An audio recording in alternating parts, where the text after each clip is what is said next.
So, what do you know about the monuments here in Richmond? I mean, I know there's like a bunch of Confederate soldiers, generals, significant people in the Civil War on Monument Drive, and then there's also Arthur Ashe, which was like who's put there. It's like a little counterbalance type of thing.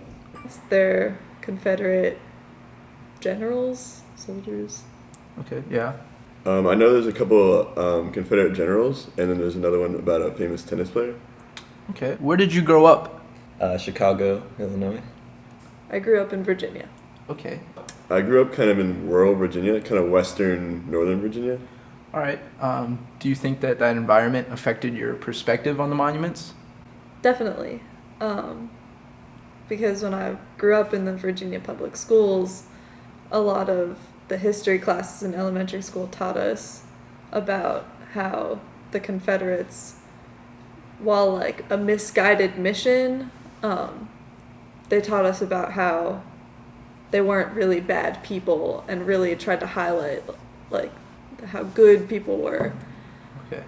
Sure, yeah. When I first came here, it was like insane seeing Lee like and this giant statue of this person that like I was taught was so evil, definitely. But people here in Richmond have like a much more laid back kind of view about it. I tend to see, but like I've gotten used to it.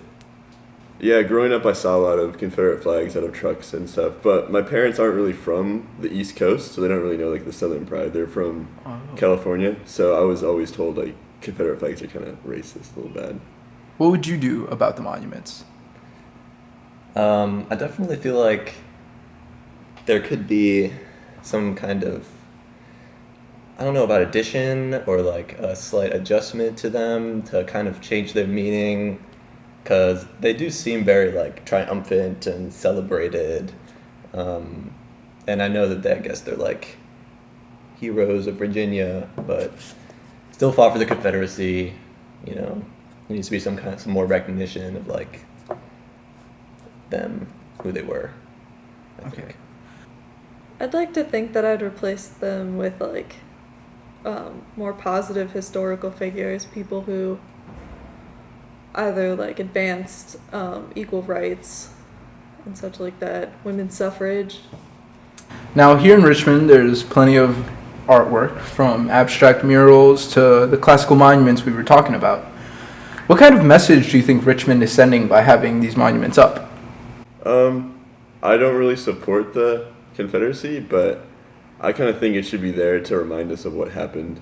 You can't really erase history because it's kind of bound to happen again. There's like that saying. So.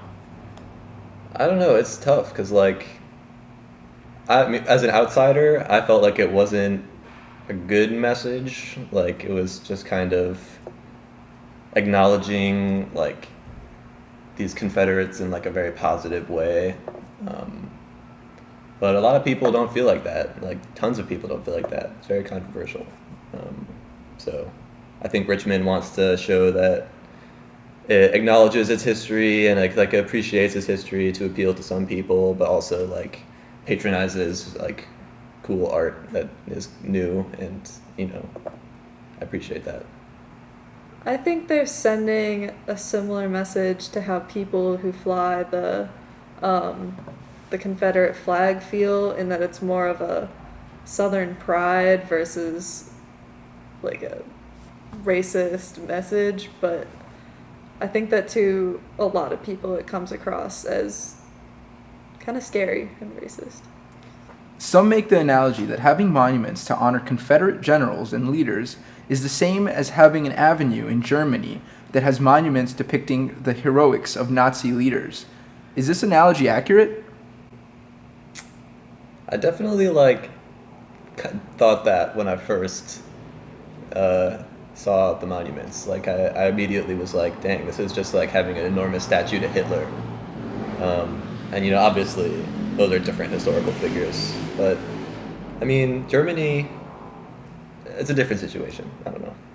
I definitely think that for the most part that's accurate.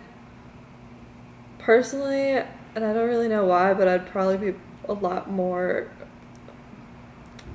feel a lot more strongly about avenue of Nazis than an avenue of Confederate soldiers, but maybe that's because of my upbringing with how they taught about the Confederates in Virginia history classes.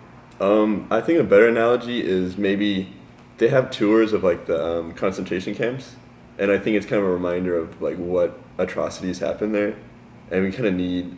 I mean, the monument kind of shows like it happened, and we grew as a nation. We got over it.